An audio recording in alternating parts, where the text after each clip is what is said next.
All right, so I'm actually French, but I've been living in New York for the last 29 years now. So I'm mostly like a French New Yorker, and my type of work it's all about motion. People knows me to WK Interact, and I've been shorted the name for the last 5 years. So I just WK. It's actually the way that I like it. I've been doing street art for the last 27 years. So I started in Europe, mostly in south of France, because this is where my parents was living, close to Saint-Paul-de-Vence and all that stuff. And then I came to New York when I was 16 years old, and I got really hooked by the vibe and the spirit of the city. And then I came back in New York when I was, I think, 21. And until this day, I just stopped over there. But I went for that reason. I decided the best place for creating what I felt was it, meaning at the time I didn't know it was street art. I was just wanted to connect it with the street and making something for some sort of freedom to the public. And I thought New York would connect it to that kind of style, what is like very bold. Yeah. That piece, it's a good question. The reason is I did this one is I always connected the piece for a certain kind of culture and architecture. And as everyone knows, Rome was one of the biggest fighter of gladiator. And I felt like, why don't I just do something? Because you still have the people who fight in cage, and you have CrossFit and all that kind of stuff when the people like intensify themselves in terms of exercising. But we also be in a rush. As time, especially where I'm living for all these years in New York, you do not necessarily have like a day off, and I think we're stressing themselves. So these pieces you see, it's almost like a 2017 new gladiator style who will train in Rome, and the idea behind him, you have some sort of arrow, and it's a level almost, like a level making you to anticipate it to not go behind that. You can see the sculpts above. What is this the level to not go there? And I put the cross, what is not the cross about religion, but it's a red cross almost. And the arrow goes straight to the art, and that's the most important fiber and important parts when you do a lot of exercise.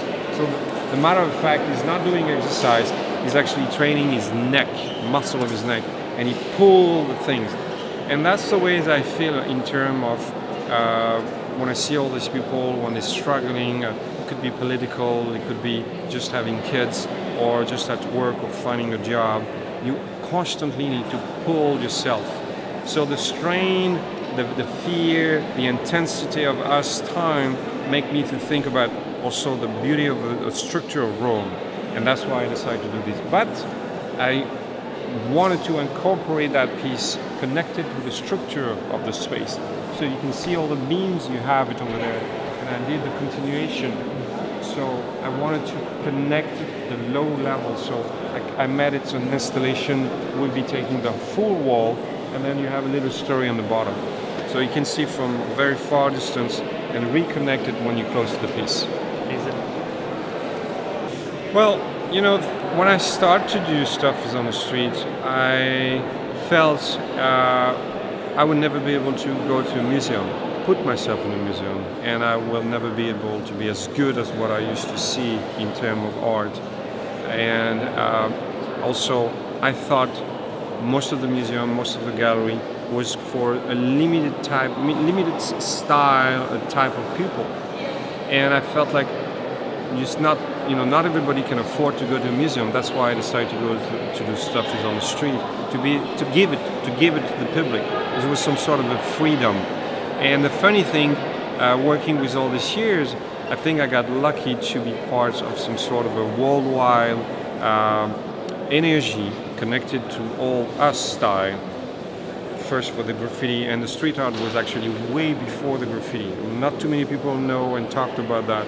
But street art is coming from the 50s and the 60s with new realists and like Tinguely, Daniel Spory, Nikit Semfal, Rauschenberg. All these people was doing stuff, but the new generation is not really connected with that. They So for me, street art, it's not really a good term in terms of what we do, because now the level of work is increasing by the scale, and it's becoming more like mural.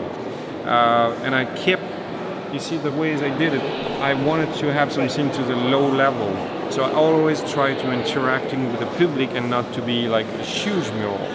So, you know, I have a lot of issue. A lot of artists using the street to be having, you know, some sort of setting out your work. I never did this. I never had the intention to do things, to sell something. All what I want is I have a dream to see if it would work. And also, I was a big fan for movie, and I was working on a film, and I did some couple of storyboard, and I really want to make film.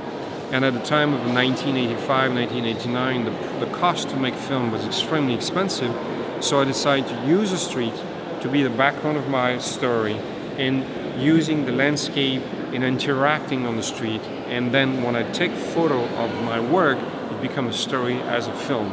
So it's, if I telling you about the people that I really like, most of the people in terms of art, they almost all of them have passed away, and the stuff that really you know, it touched me the most are the opposite of what I do.